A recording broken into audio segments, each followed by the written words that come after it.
em que todas as informações estejam interligadas, seja para melhorar o acesso a serviços públicos ou a eficácia da mobilidade urbana, por exemplo. A palavra-chave dessas cidades é eficiência. São as chamadas cidades inteligentes, que já são uma realidade em vários países do mundo e estão chegando para ficar aqui no Brasil. Esse é o tema de mais um NBR Entrevista da série especial sobre ciência, tecnologia e inovação, que começa agora.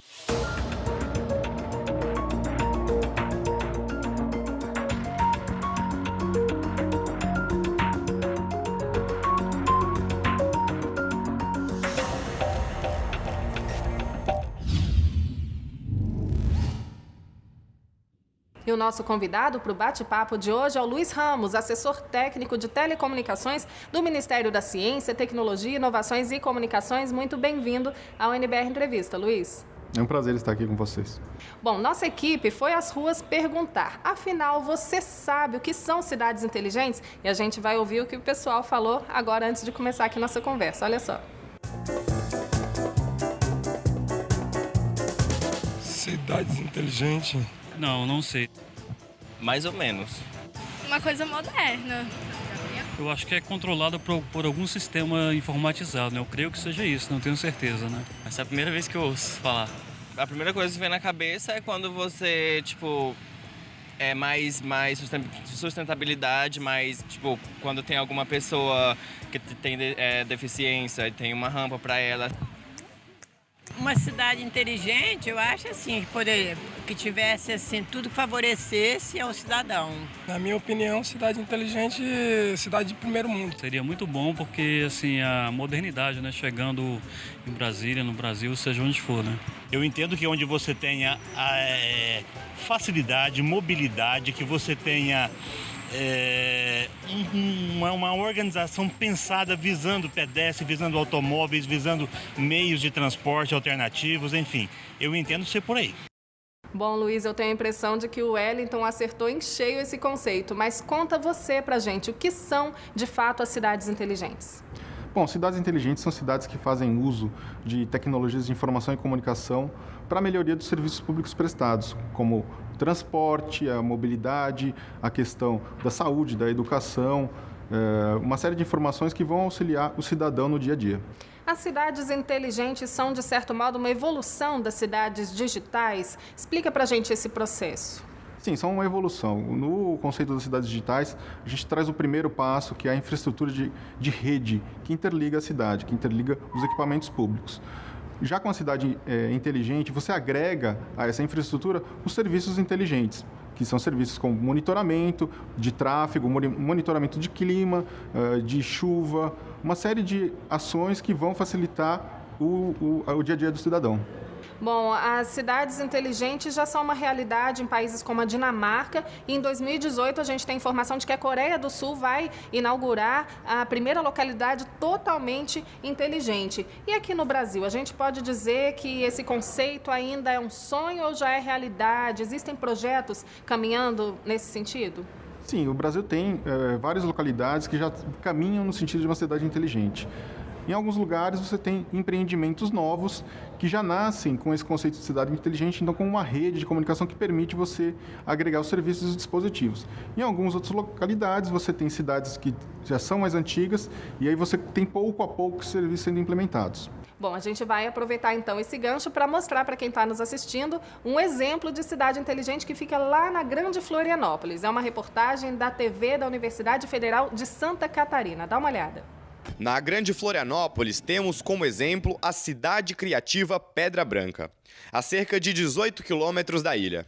O local, na verdade, é um bairro, mas tem a palavra cidade no nome porque busca juntar todas as atividades de um município num mesmo lugar. Como é que eu consigo morar num apartamento, descer na calçada, vir caminhando por uma calçada gostosa, pegar um outro elevador, ir no meu advogado, no meu trabalho, no supermercado, conseguir fazer as coisas mais a pé, mais próximo, mais denso. Permitir com que as pessoas usem menos o carro, ou seja, reduzir a necessidade de mobilidade. Em meio ao isolamento do mundo globalizado e das facilidades da tecnologia, A preocupação agora é de incentivar hábitos comuns que têm ficado para trás. As pessoas precisam se comunicar mais, nós estamos ficando cada vez mais separados, andando de carro. O sujeito compra um carro, coloca aquele filme escuro na janela e mora num edifício. Usa um carro para ir para o trabalho, volta para o carro e vai para o condomínio fechado. Quer dizer, você não está numa cidade. Não interessa. Se você tem melhores soluções tecnológicas, melhores soluções do ponto de vista humano, melhores soluções do ponto de vista ambiental, e isso refletir numa melhor qualidade de vida das pessoas, a vida ser mais fácil, ou mais prática, ou mais feliz, ou mais confortável do que fora antes, você está começando a mexer com inteligência. Então as abordagens são muitas, os contextos são particulares e os desafios são enormes. No fim das contas, cidades humanas, inteligentes ou criativas são conceitos. Com cidadãos integrados e participativos, cada bairro se empodera e se fortalece. A tecnologia pode ser usada a nosso favor, mas sem esquecer dos principais agentes da cidade, seus moradores.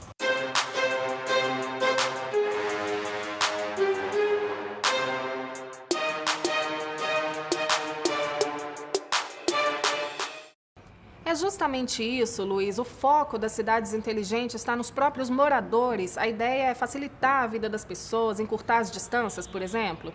Sim, de fato, o cidadão ele passa a estar no centro das atenções cada vez mais. A tecnologia permite uma interação muito grande dele receber informações, dele devolver informações para o poder público, auxiliando, tendo uma troca. Então, ele pode informar como estão as situações de trânsito e essa informação vai para a gestão municipal, que devolve para os sistemas de ônibus, para os próprios cidadãos que estão circulando, por exemplo. É uma das aplicações, uma das formas disso acontecer. E a gente pode dizer que o objetivo de uma cidade inteligente também é essa integração entre tecnologia e sustentabilidade? Sem dúvida nenhuma. Uma das ideias da cidade inteligente é você poder ter, de fato, uma eficiência maior no consumo de recursos.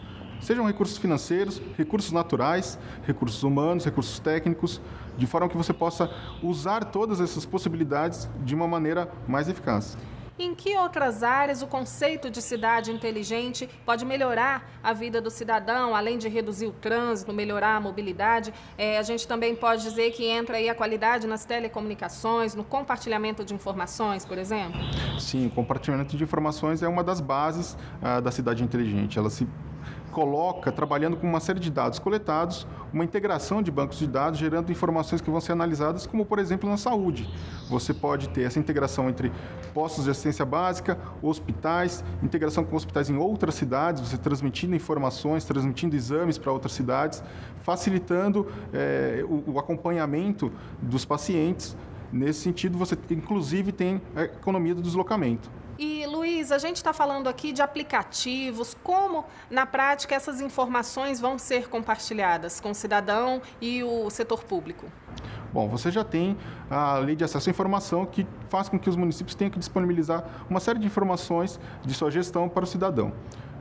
Com os dispositivos que vêm sendo instalados nas cidades, da internet das coisas, você vai ter uma série de outros dados que vão ser colhidos. Esses dados vão ser agregados e disponibilizados para os cidadãos que vão poder interagir, analisar essas informações, inclusive fazer propostas de novos aplicativos ou de novos usos dessas informações. A gente mostrou aqui um exemplo lá em Florianópolis, mas o Brasil tem outros estados, outras cidades já com projetos implementados de cidades inteligentes, com investimento inclusive do governo federal? Bom, em diversos estados nós temos investimentos já das cidades digitais nesse passo para a cidade inteligente. Então, algumas dessas cidades já puderam instalar serviços inteligentes. Então, há áreas dessas cidades que já poderíamos dizer que tem um conceito de cidade inteligente em funcionamento. Aqui em Brasília, a gente pode dizer que tem um local que é uma cidade inteligente? Bom, Brasília teve um investimento nessas redes de infraestrutura, nas redes de comunicações. Então, tem uma série de dados que o governo do Distrito Federal utiliza de forma integrada. Não podemos dizer como um todo que ela já funcione como uma cidade inteligente, mas ela já tem implementado esses serviços inteligentes. Tá certo, a gente vai precisar fazer um rápido intervalo e na volta você vai saber quanto custa criar uma cidade inteligente. É já já, não sai daí.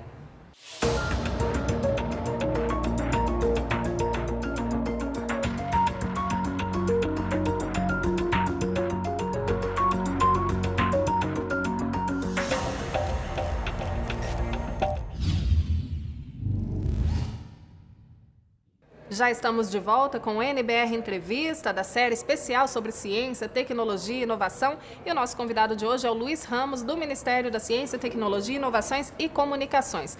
Bom, Luiz, a gente vai contar agora para quem está nos assistindo o seguinte: é muito alto o custo para criar uma cidade inteligente? Olha, para você fazer uma cidade inteligente do zero, esse custo ele praticamente está embarcado na cidade. Quando você for criar as infraestruturas que já são necessárias, infraestrutura de saneamento, infraestrutura de eletricidade, de comunicação, você já pode embutir nesses projetos o conceito de cidade inteligente, essas redes de comunicação. Nas cidades que já são existentes, nas metrópoles que nós temos, você tem, em função de cada uma cidade, um tipo de serviço que vai ser agregado, um tipo de dispositivo a ser utilizado. Então, isso vai variar de localidade para localidade. Então, se uma cidade começar a ser construída do zero, com esse conceito, sai mais em conta do que implementar em cima de uma metrópole que já existe, funciona ali com a sua rotina? Sobre esse aspecto, sim, porque você tem essa cidade sendo iniciada, então você já embute essa tecnologia nova nesse projeto. Porém, temos que levar em conta que as cidades brasileiras são grandes cidades, temos uma série de municípios com muitas pessoas já vivendo nessas cidades, e elas têm que, sim, ao longo do tempo, se transformar para poder propiciar que todos os cidadãos tenham acesso a essas tecnologias. Por outro lado, falando de custos, de investimentos, a otimização dos espaços urbanos nas cidades inteligentes pode até reduzir os gastos públicos, essa é a ideia? Nós vemos esse conceito de cidades inteligentes como um investimento de médio e longo prazo, porque você vai ter realmente uma série de inovações ou transformações, como, por exemplo, nos espaços públicos, levando acesso à internet, levando serviços conectados via internet. Então, a população vai se apropriar cada vez mais desses espaços públicos, transformando a dinâmica local. Em relação a cidades tombadas, como Brasília, por exemplo, você já comentou aqui que é uma das capitais que já tem características de cidade inteligente, investimentos para isso. Mas existem restrições quanto à implementação dessas novas redes de telecomunicações? Pode interferir aí nesse patrimônio tombado? Essas transformações de infraestrutura, elas sempre vão respeitar as normas de patrimônio. Então, muitas vezes, as infraestruturas já são existentes, ou temos uma infraestrutura que permite você colocar esses dispositivos de acompanhamento, de monitoramento, sem que haja grande impacto visual, grande impacto na paisagem. Portanto, com pouca interferência, com uma forma muito fácil de atender a requisitos dos órgãos de patrimônio. Agora, saindo dos grandes centros e indo para o interior do país, é possível também levar esse conceito para o interior, para cidades que estão longe aí das grandes metrópoles? Sim, é possível. E é interessante colocar que o conceito de cidade inteligente não é um conceito único. Os serviços inteligentes, eles não são uma fórmula pronta que vale para todas as cidades. Nas cidades menores ou cidades médias, vão ter serviços inteligentes adequados à realidade local. Então, elas tendo uma infraestrutura de comunicação digital, podendo agregar nível de serviços adequado a essa comunidade, ela poderá ser uma cidade inteligente. A gente tem informação de que o Ministério da Ciência e Tecnologia tem cerca de 80 projetos encaminhados em relação a cidades digitais, cidades inteligentes. Conta pra gente um pouquinho do que está sendo investido, detalhe um pouquinho pra gente dessa iniciativa. Bom, o Ministério ele vem trabalhando com o projeto de cidades inteligentes num total de mais ou menos 370 cidades, em vários estados da federação. Em todas as regiões do país, temos projetos de cidades digitais. Dessas, 80 já estão operando, já está instalada a infraestrutura, já há serviços de governo eletrônico que vão facilitar tanto a vida do gestor público, lhe dando informações, como a vida do cidadão, que vai ter um serviço mais ágil, né? Esse investimento ele vem sendo realizado ano a ano, vem progredindo, e temos uma expectativa de atender realmente todo esse universo em curto prazo, para que você possa, na sequência, implantar uma outra camada que seriam esses serviços inteligentes, transformando também essas cidades em cidades inteligentes. E, Luiz, quais os critérios de escolha dessas cidades para implementar esses projetos de cidades inteligentes? Bom, essas cidades elas foram selecionadas por um edital de chamamento público que o Ministério colocou para conhecimento de todos os municípios. Elas se inscreveram e foi levado em conta o potencial de transformação dessas cidades, então, de melhorar o nível de desenvolvimento humano dessas cidades, desenvolvimento local e econômico, a capacidade de que essa rede de infraestrutura nova pudesse promover, de fato, uma transformação. Então, a perspectiva foi identificar em todos os estados, em todas as regiões do país, cidades que pudessem se beneficiar em áreas que ainda precisam de um suporte maior do governo. E o governo também tem parcerias com universidades, até com outros países, para implementar essas mudanças? Sim, temos várias parcerias. Temos parcerias com a Rede Nacional de Pesquisa, que integra, por redes de fibra ótica, várias universidades dentro do Brasil. Temos uma série de acordos com a União Europeia, com outros países, que permite a troca de informações. Esse é um conceito relativamente novo, essa tecnologia ela vem evoluindo a cada dia, então é importante que haja essa troca para que nós possamos não só compreender o que vem avançando nos outros países, como também criar uma tecnologia própria, que possa atender ao Brasil e também, por que não, atender a outros países, numa troca. E as prefeituras também são envolvidas nesse processo? Elas também têm uma contrapartida? As prefeituras elas participam bastante desse acompanhamento nas discussões, apontando quais são as suas demandas, quais são os serviços mais necessários, em função de cada realidade local, né? Nós temos uma realidade, por exemplo, na região norte, que é diferente da realidade na região sul. Então, esses serviços que vão ser colocados à disposição deles vão ser diferentes. Agora, como as cidades inteligentes também ajudam na preservação do meio ambiente? Como funciona a questão, por exemplo, do recolhimento dos resíduos sólidos? Tem alguma coisa nesse sentido nas cidades inteligentes? Bom, você tem em algumas localidades notícia de serviços que, por exemplo, acompanham ou as lixeiras. Então, você tem um sensor que avisa quando aquela lixeira já está cheia e aí o carro vai fazer a coleta desse lixo, gerando uma economia de circulação de combustível, de queima de combustível, ou mesmo controle de separação dos resíduos recicláveis e não recicláveis, que vão realmente propiciar um retorno para o meio ambiente, um retorno econômico e um impacto menor no meio ambiente da cidade. Agora, uma curiosidade, como transformar grandes centros, grandes cidades como Rio e São Paulo, numa cidade inteligente? A reestruturação, nesse caso, é mais difícil? A reestruturação nessas cidades ela tem que ser progressiva. São cidades grandes, são cidades que têm diferença nos territórios dela própria, então você tem situações de áreas atendidas com melhor infraestrutura, outras com menos infraestrutura. A questão das cidades inteligentes ela pode, inclusive, auxiliar a regiões que têm pouca infraestrutura, que tem uma infraestrutura que já nasça mais adequada. Sem dúvida, como são grandes territórios e populações muito grandes, você tem que fazer isso paulatinamente e também de forma que você possa beneficiar toda a população, não apenas aquelas áreas que já têm uma série de infraestruturas de qualidade. Bom, e para ficar claro para o cidadão, as cidades inteligentes, elas tratam de várias áreas, né? Conta pra gente, na prática, o que muda com esse conceito de cidade inteligente. Bom, ele está muito fundamentado no uso de dados e informações. Então, quando você tem bancos de dados integrados, você permite ter análises mais precisas. Você pode cruzar, por exemplo, não só os dados da saúde entre unidades de atendimento básico e hospitais, como os dados da educação. Então, verificar em que localidades ou em que regiões você tem, por exemplo, mais crianças que precisam de determinado tipo de vacina, ou idosos que precisam de determinado tipo de atendimento. O cruzamento dessas informações é que vai permitir uma ação mais orientada, que faz parte do conceito das cidades inteligentes. Bom, Luiz, e para a gente encerrar, o que podemos esperar num curto prazo em relação às cidades inteligentes aqui no Brasil? Bom, num curto prazo, o que temos realmente é essa integração maior dos bancos de dados, um investimento em redes de infraestrutura, que são o alicerce das cidades inteligentes, que vão permitir que você venha depois instalando, junto com a população, decidindo quais são os serviços que são prioritários, que são mais importantes, para implantá-los, implantando todos os dispositivos que vão monitorar, que vão fornecer esses dados, e aí você caminhar numa gama maior de serviços para tornar a cidade como um todo inteligente. Então, serão etapas, regiões da cidade e alguns serviços públicos que vão atender o dia a dia do cotidiano do cidadão. Tá certo, o nosso programa está chegando ao fim. Eu agradeço muito sua participação aqui no NBR Entrevista, Luiz. Foi um prazer conversar com vocês e levar um pouco desse conceito de cidades inteligentes que está colocado agora mundo afora. Ok, se você perdeu um trechinho desse programa ou quiser rever algum outro da série especial de Ciência, Tecnologia e Inovação, basta acessar nossa playlist lá no YouTube. A gente também conta com a sua sugestão de entrevista, basta mandar um e-mail para a gente, o endereço aparece aí na sua tela. Eu te espero no próximo programa. Até lá!